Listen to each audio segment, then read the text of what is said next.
Mga karag-karag, welcome back to my vlog. So isang magandang umaga sa inyong lahat mula dito sa Lasak City. So habang naglalakad ako dito sa daan mga karag-karag, wala muna tayo mga minupusal new era of destruction. Look, wala mo nang pa-fashion si Kuragan kasi susugod kami doon sa mukbangan galore. Mangumbirami mga karag-karag kasi may pamalay ba? Say pamalay sa Tagalog ba amin? Pamanhikan. So may pamanhikan doon. Pamanhikan. Ha, unsay ngalan? Ambot lang basta mauna to. Basta mauna to siya. Kayo na yung mag-adjust yung mga brain cell membrane ninyo. So may pamanhikan, uy. Pamanhikan doon. Nako, may mga mga ulam na dala. Susugurin namin. Libre pa ni unto na ni mga karag-karag at dahil nga diyan, dahil may mukbangang magaganap doon sa kabilang dulo ng Lasak City. Purok 9. Nako. Pakipagchismisan din ako sa inyo sa mundo ng beauty pageant dahil para sa pangkabuhayan showcase ni Kuragan tuloy ang pagkachismosa at eto na nga mga karag-karag ang mga latest kaganapan ngayon na pinagchichismisan ng mga active na mga chismosa at mga chismosa sa social media na kung saan lilipad tayo ngayon sa bansang Thailand. Wala mo initi diha pagpayong mo na kung saan itong si sitang mga karag-karag may mga pasay na sa padarating na Miss Universe at Thailand 2025. Pinag-uusapan na nila ito dahil gusto nilang muling magbabalik si Mads Viana. Kaya pa sa mutabok sa tadirino. Nandito ako sa si Daily G. So dito mga karag-karag, yung daan papunta sa may Kumbira. Laka. Panas turimyo dito tiyo, nagbaktas. Hoy diri, asa naman to? Dayamin, pagdali! Wala na yung mga kasama namin.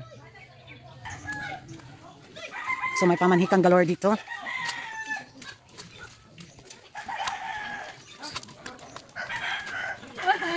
Ay. Sus pa na dyan.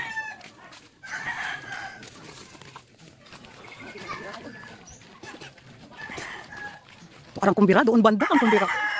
So doon banda ang Kumbira.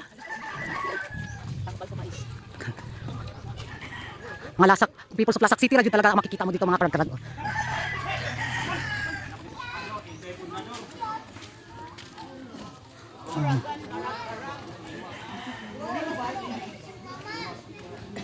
So, dito mga karag-karag, available to si Gahi. Sa gustong naghahanap ng ka-forever, yan si Gahi. Kanipod si Tikwe. Yan si Tikwe, si Gahi, si Tikwe. Aka na, minyo na na. Kani. Aka na, minyo na pud na. Kani. Si Lapad. Na kani sila mga available. Kani ni sila mga. Kani sila kung kinsay gusto magkuha ng isaghanap ng forever. Kani si Ice Cream Yummy. Ayun, halo. Huy, kasirok ni mo. Naabot ang pangumbiran ng duty raman ka sa sumpot. So, to ara.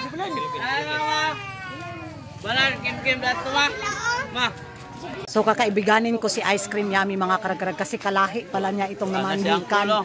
O, yan si Ice Cream Yummy. Yung niya, yung agaw no? Yung pinsan pala niya yung namanhikan. So kailangan natin magpakabait kay Ice Cream Yummy. Sa mga nagtatanong sa kanyang Facebook, wag po kasi wala na, mga nakay na yung asawa ni Ice Cream Yummy. So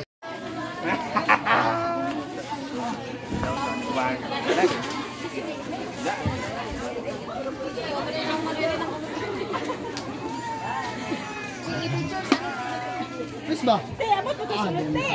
nara sila yung sila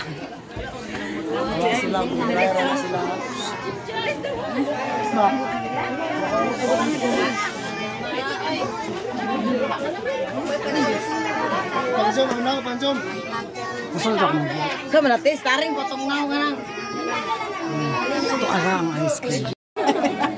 Ayo, tingkod na dito na. Ayan na dito.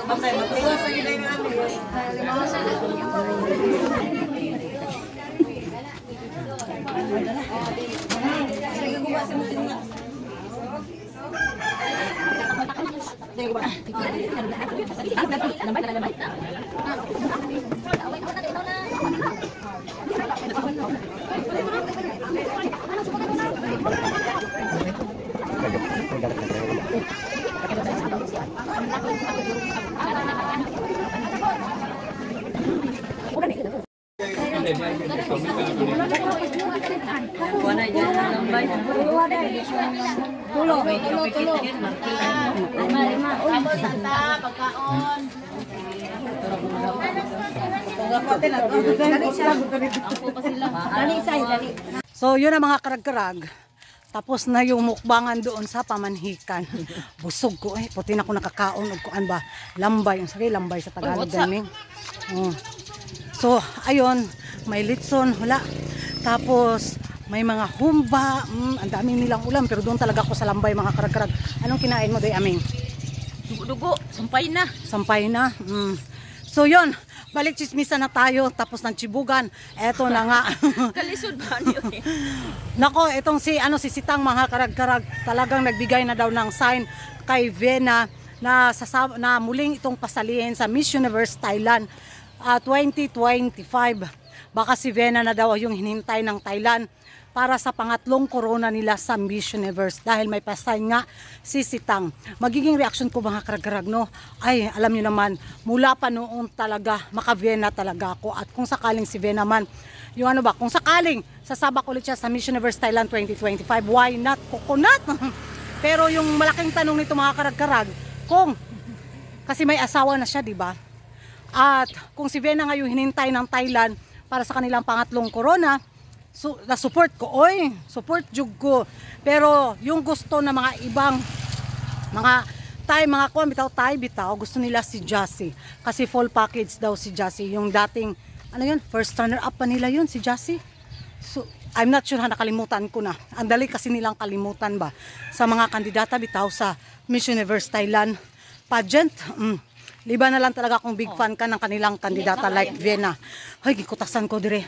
Nagbitbit mig saging mga karag-karag. Ayun.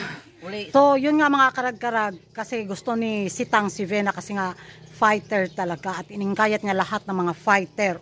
Sabi sa kanya naging komento tungkol nga nung tinanong siya kay Vena. So, sana muli magbabalik si Vena sa Miss Universe Thailand 2025. At muli silang maglalaban ni Jassy ba. Nako, tiyak. Muling manumbalik yung sigla ng Miss Universe Thailand pageant kumpara last year. Wala lang ang time kasi wala sila mga malalakas na mga kandidata bitaw nagpapaingay sa kanilang pageant, yung si upal-upal lang. Pero ang malaking tanong, ibibigay kaya ng Miss Universe Thailand organization ang corona kay Vena gayong wala siyang dugong Thainess na nanalaitay sa kanyang kaugatan. Di ba? Alam naman natin na isa yun talaga sa main factor kung bakit hindi talaga nagwagi sa corona si Vena sa Miss Universe Thailand pageant dahil pure Indian talaga siya. Kaso Thai yung citizenship niya, di ba? So yan ang mga karag-karag yung magiging reaction nyo dito sa naging pahayag ni Sitang. Pasay na nga ito na muling pasalihin si Vena sa Miss Universe Thailand pageant. Mag-ingay tayo sa comment section at kung hindi ka pa nakapag-subscribe sa YouTube channel ko, don't forget to like and subscribe. Kuragan Karag, ang babaeng lagi na karag-karag. And see you in my next vlog. Bye-bye!